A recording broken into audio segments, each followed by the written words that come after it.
Welcome to the third episode of Power Moves Young Leaders Network Edition. This was a great conversation with Chelsea Hamry of the Hamry Real Estate team with RE/MAX affiliates in Ottawa, Ontario, and we dove into a number of subjects. We start off by talking about goal setting and visualization, and it's incredible. Chelsea has so many great accolades. She was a RE/MAX Canada Top 30 Under 30. She's won the RE/MAX Spirit of Canada Award. And these things were once dreams on her vision board. And she talks about how through setting goals, through visualizing, these things actually manifested themselves and how it's been successful for her in her career. And then we dive deep into marketing, specifically video marketing on social media. And Chelsea talks about how she uses videos to storytell her client experiences and how she has a formula for creating these videos to ensure she's hooking the audience's attention right off the start and then keeping their attention throughout the video. This was a great conversation that covered a lot of ground. I hope you enjoy. From RE/MAX, this is Power Moves YLN Edition, where we go in depth with some of the best young RE/MAX agents and brokers to unpack what it takes to be a top producing real estate agent and the moves that took their careers to the next level. My name is Wade Patterson. I'm a director with RE/MAX Canada, and I'm your host for this audio experience. And on this episode, I'm joined by Chelsea Hamry with the Hamry Real Estate team at RE/MAX affiliates in Ottawa, Ontario. Born and raised in Ottawa, but recognized across North America for her achievements in real estate, Chelsea Hamry is a third-generation realtor whose energetic and passionate approach to inspiring dreams has led her to become a growing success. She is bilingual and proficient in video technology and multimedia marketing. All of these things give Chelsea and her clients an unfair advantage. Chelsea, welcome to Power Moves YLN Edition. Thanks for having me, Wade. I'm so excited to dive in. Yeah, I'm excited about this conversation too. And I want to start off talking about visualization. So some of the things I didn't mention in that intro that are part of your accolades, things like top 30, under 30 within RE/MAX in Canada. You've won the RE/MAX Spirit of Canada Award, which is a massive milestone. And I've heard you talk about the fact that some of these things were once dreams or things you kind of visualized, and then these things have manifested. So how powerful is visualization and what is your approach to it? To me, visualization is everything. If you don't have a vision, you don't know where you're going to go. And that's in business, in life, maybe it's in sports too, but you have to know where you're going in order to get there. So every December/January, I go through what I want my goals to be for that year. And I do have like my 1 year goals and then like bigger goals of like 5, 10 years. And those are in there too, depending on where I want that year to be. But I do have visual vision board. And on there, there's pictures of things that I want. There's numbers there. And I dream big. And that's what it's about. You have to dream big. And you almost have to exaggerate those dreams for them to happen, and they do. And then, so it starts with my annual goals, and then I dive into my quarter goals, my monthly goals, and then even weekly goals as well. Every month, seeing as half of this is visual, but I do have a sticky note that I put on my laptop, and I write down what my goals are for that month in business and in life and health. It's a reminder because I am on my laptop every day to look at that. And then my annual vision board with the pretty pictures, that's on my phone. It's the wallpaper on my phone, wallpaper on my iPad. And it reminds me of those goals, but you can't get there if you don't know where you're going. But dream big, think of them. So that top 30 under 30 was one of them. Hall of Fame within 5 years was one of them. I got it in 4. Now my next milestones, I have quite a few, but those are business. Even something as like simple as when I got married, I had a wedding dress on my Pinterest board, and that was the dress that I bought. And I subconsciously, like I didn't know that at the time, but when I went back to filter through my Pinterest board, because that's what I did as a wife to be, my dress was on there, and I was like, oh my gosh, like I like subconsciously had already picked it, had already like without noticing it. And I think that goes in life, business, and just how things roll out. But everything that I've put on my vision board has happened to me in life. And Wow. some I wouldn't have, they were beyond my dreams, and they happened because I put it out there in the universe. So when you break that down, like you're talking about, you have your big goals, maybe multiple years out, annual goals. And then when you break that down to monthly, weekly, how do you keep yourself accountable? So like long term, it's crazy probably when you hit these things and it's like, wow, I hit this already. But what's your process for, let's say there's something on that weekly list that you haven't done? Is it then just pushed to the next week? Or like, how do you keep yourself continually accountable? Yeah, so usually if I'm more on a weekly basis, it's more of a task type goal that I know is achievable. Unfortunately, I can't control if I'm going to sell one house this week or three homes this week. That's a bit out of my control. So I like looking at the number of sales and volume that I want to do in a quarterly basis. And if you have a strong first, second quarter, your third and fourth quarter will flow as well. But it's keeping track of those numbers in our office. And as a team, we have a sticker board, and we're all obsessed with this sticker board. It doesn't matter what you sold, but when you have a sale on our team, you get to put, everybody has their own color. So I'm purple, for example. So I get to put my purple sticker on that board, and it's a great visualization, again, to see where you're at and where you were. And just knowing your numbers is very important too, because again, you can't get where you want to be if you don't know where you want to go. So that's really important, and sticking to that and holding myself accountable by checking in on myself, looking at those goals. And, sometimes things don't go as planned, and that can be on a quarter. I wanted to sell 20 homes this quarter, and the market just isn't in my favor. Well, there's certain other things that I can do to help with that and try to focus on, okay, you know what? Maybe Q1 wasn't it, but Q2, I know exactly what I need to do. I need to power even harder to get there and make up for that. And that's why too, looking at it on a quarterly basis versus a monthly basis when it comes to a sales goal, peace of mind and more my mental health wise, that helps too. That way you're not kind of deflated. You can think of it as a quarter versus just a month, which helps and is motivating. And we love our sticker board here at the Hamry team. So I want to talk about your entry into the industry because you studied marketing at the Telfer School of Management at the University of Ottawa. And I would imagine being a third generation realtor, real estate was probably somewhere in the back of your mind. But at what point did you fully decide to embrace this career? I think subconsciously it was in the back of my mind. I didn't go to university thinking I'm going to study marketing and then I'm going to be a realtor. I actually started my degree thinking I would go into accounting. I, I quickly learned that that wasn't for me. In high school, I was good at math, but when it came to accounting, just total different ball game. And marketing was much more me and my personality and being able to use my creativity in different ways as well, and people skills too. So major in marketing. In my last semester, I went to an event called Mad Marketing, and it was the speed networking event. And I basically got hired on the spot for a commercial real estate company to be their client care manager. And I go home, I'm all excited. I'm like, oh, I got a job for the summer. And I was like, why would you go work for someone else? I'm like, well, I didn't realize working for you was an option. Like we didn't talk about it. And I think that gives great credit to the realtor I am today. I got to see my dad's work ethic, my grandmother's, my uncles within the family. Like I subconsciously listened to those conversations growing up in the car, at home, but it was never, I'm going to go to university, I'm going to get my real estate license, I'm going to become this rock star of a realtor. It wasn't planned out like that. And I think because there wasn't that pressure, it helped. Because it wasn't, you have to do this and then you're going to take over the family business. That wasn't the case. So once after I realized that I could work for the family, got into the industry, did a internship that summer, worked on the marketing side of it, started my real estate license, finished my last semester in university, and then started kicking it off in August 2019.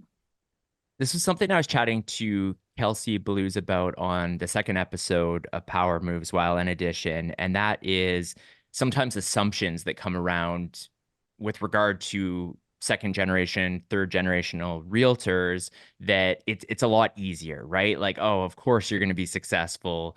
You had all of this help or you had others to learn from. What's your response to that assumption?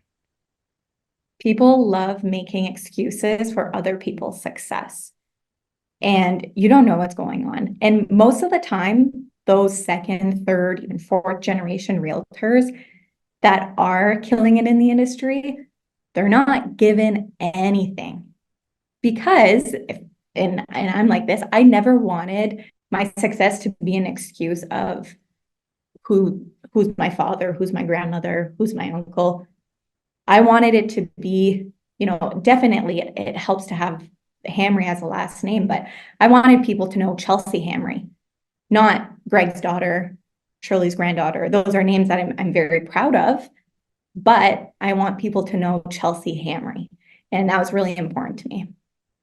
Well, and I think in some ways it might be harder, right? Because there's certain expectations or thoughts, or even, if your dad has a certain style of approaching the business, maybe there's this assumption going in right away. And Kelsey said the same thing on her episode, is that right away the parents, like, it was like, no, you're not, if anything, you don't get access to any of our business, like we're not going to help you at all. So I think, yeah, that there's that assumption, but great answer to that, because I think you're right that people do make excuses for other people's success from time to time. Chelsea, I want to transition and talk a little bit about video content, because you do such a great job putting out video content on social media. So what's your advice to start this part of the conversation for an agent who knows they probably should be doing more, but they just haven't kicked it into high gear? They haven't got started.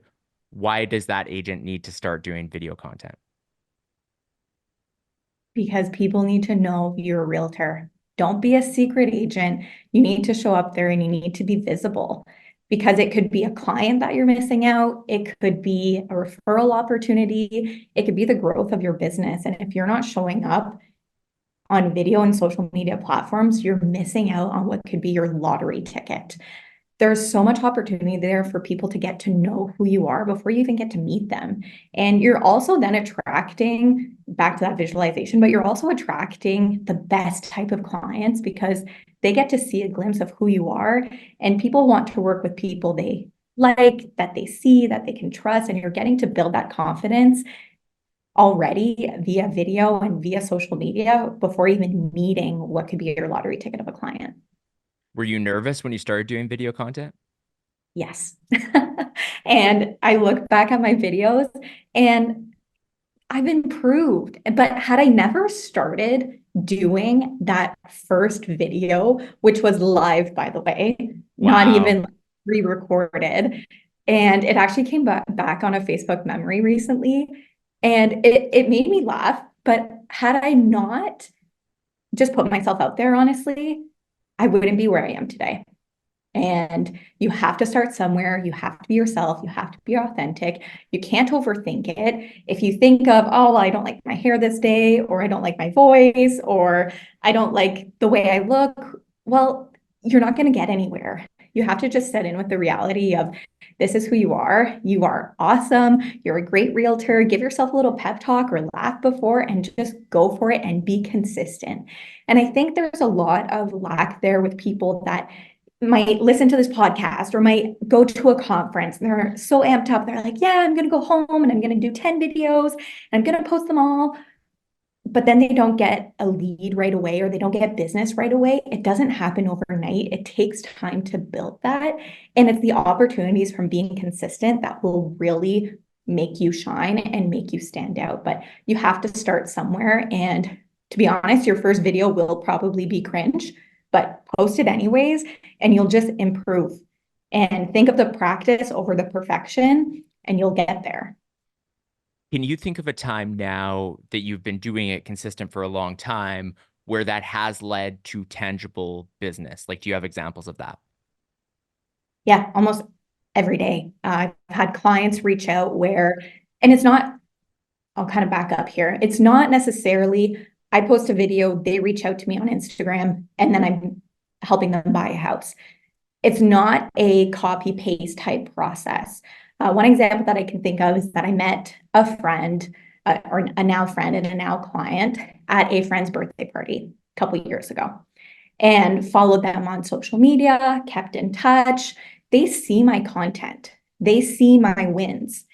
They see that I'm active as a realtor and that I'm out there helping my clients.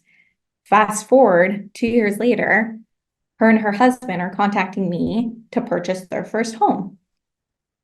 Had I not, one, followed them on Instagram, or they had followed me, made that interaction, been active on social media, somebody else would have been top of mind.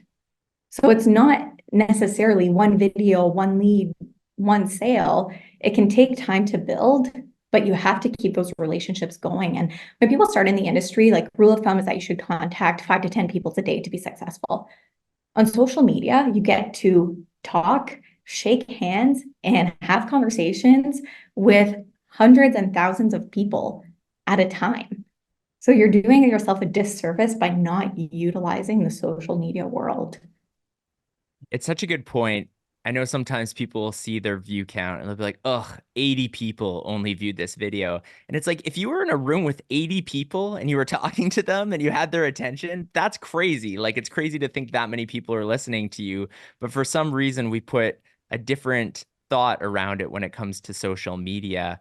Chelsea, when you and I were talking about doing this podcast episode, one of the themes we were discussing was the idea of storytelling through video specifically. So what does that mean? What is storytelling through video? Literally telling the story of what's going on. So there's all these TV shows out there that people love: Buying Beverly Hills, Selling Sunset, Million Dollar Listing, HGTV. Thousands and millions of people are watching this and are genuinely interested of what's going on in the world of real estate. And as a realtor, 10 out of 10 times when I'm at a dinner, I'm at the grocery store and I bump into somebody I know, how's the real estate market?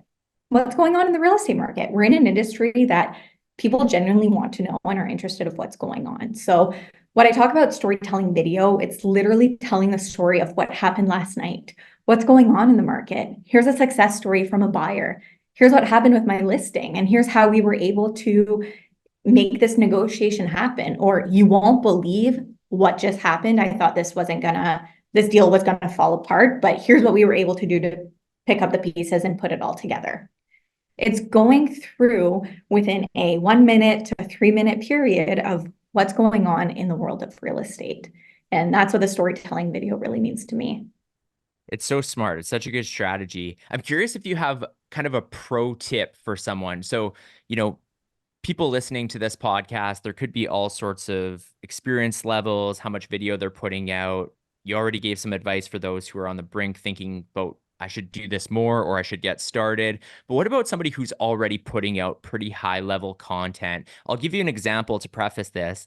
A couple years ago, maybe it was last year, I was looking for a great caption app. And I think it was you who suggested within the YLN group to check out CapCut. And the one I was using previously was horrible. Like, 50% of the words were incorrect that would come up. You'd have to do so much manual editing. And then I discovered CapCut and it was almost 100% every video I put out. So something like that, like a pro tip for somebody who's already doing this at a high level. Download CapCut, number one. Number two, too many details can kill a good story. So oftentimes I think when people even at a high level are trying to convey the story of what's happening, they put too many details and all of a sudden it's a 5-10 minute video. Keep it short and sweet. I use the hero method. So having a hook and talking about the experience, the response, and the outcome. But my number one pro tip would be, don't start with your name. Don't start with "Happy Friday, I just wanted to hop on." People are guilty of doing that all the time, but on social media, all of our attention spans are less than 3 seconds. They're like that quick. So start with a hook to engage the audience, and then you'll start to get more credibility, but you'll also get more people watching and engaging. And the engagement is more important than the number of likes or the number of followers that you have. It's the attention span that you can get on those videos that's more important. But my pro tip would be start with a hook, not your introduction. One of the things that's also cool that you've been doing, Chelsea, is some more speaking. So you spoke at Inman earlier this year, which is incredible. You've spoken at a number of Remax events. Is that a similar strategy when you're speaking? So you talk about the hero method of capturing people's attention with video. What's your approach to speaking and capturing the audience's attention? Same method. And that's something that I learned actually back when I was at Telfer. That was probably my best class. We had a presentations class, and it was all about doing a 5-minute presentation. And if you had too many ums or likes, as I say, you would lose like 5 to 10 points. You had to have the perfect intro, like hook, then introduce yourself, then go through the body and the conclusion. And I credit that class all the time. And I think it was a great class to learn from. But I use that same method when it comes to public speaking as well. You have to capture the audience, whether you're on a screen or you're face to face with them. You have to capture the audience and start with why they should be listening and, capture their attention, especially in at a conference where there's speaker after speaker. Yeah, it's great. But at the end, if you're the last speaker, the event I was at in February was a sales mastery event, California. I was the last speaker to go on day one. And it can be daunting, right? People are listening all day. It's information overload. You have to start with grabbing their attention. And I wanted to be the closer of the day, and I was. And I know I was successful in capturing the attention of those listening in the crowd. This may or may not be related to that, but you have a pinned video on your Instagram that talks about stepping outside of your comfort zone. And this video was shot, I think you had lost your voice. I'm not sure if that was the same event or not. But can you just talk a little bit about that importance? I mean, a lot of the things we're talking about for some people may be stepping outside of their comfort zone, whether that's just starting to embrace video content, whether that's starting to storytell on social media, or even taking it to the next level. Why is stepping outside of your comfort zone so important? If you're comfortable, you're not growing. So in order to grow, you have to get yourself, and you have to be comfortable getting uncomfortable. It's not going to be natural if you've never done video to do all these videos all the time. It's not going to be natural to speak in front of hundreds of people if you've never done it. But you have to allow yourself to be uncomfortable to grow and to hit those milestones to bring you to that next level. And if you're comfortable with where you are and status quo, you're not growing, and you're losing opportunity on where you can bring your business and also yourself as a person too. But yeah, I lost my voice right before 2 days before the presentation. So you can imagine how I felt. However, I used it to my advantage. I even had a video in there, and I was like, so this is how I actually sound. But I just played with it, and it actually made me feel, it gave me a like sense of like my shoulders went down a bit because I had a source of to be relatable with too. So it kind of broke that ice for me. But like, walk me through that moment. So you lose your voice 2 days before. You got to a place eventually where you're like, all right, I'm going to do this. I'm going to embrace it. But I'm sure that wasn't the first place your head went. Like, you were probably panicking. Like, how did you kind of navigate through that time? Yep. So my presentation was on Wednesday. The week before, end of the week, I wasn't feeling great, but then I felt better come Sunday. I'm like, phew, I'm good. Then Monday, I get to the office, and one of my colleagues is like, your voice doesn't sound the same. I'm like, oh, I think I'm just coughing. Like, it's okay. I'm drinking some water. I spoke to one of my coaches, Giselle Ugardi. And I'm like, I'm losing my voice. I have my presentation on Wednesday. Any tips? So she said, don't drink tea. So don't avoid anything that's inflammatory. So anyways, bought some cough syrup, was taking some lozenges, drinking lots of water. This was Monday. Tuesday, I'm flying out, sounding better by Tuesday night. Wednesday morning, day of presentation, I sound worse. I sound the worst of those 3 days is Wednesday morning. So all morning, because I was presenting at 4 o'clock, and I was there during the conference because I wanted to hear the other speakers.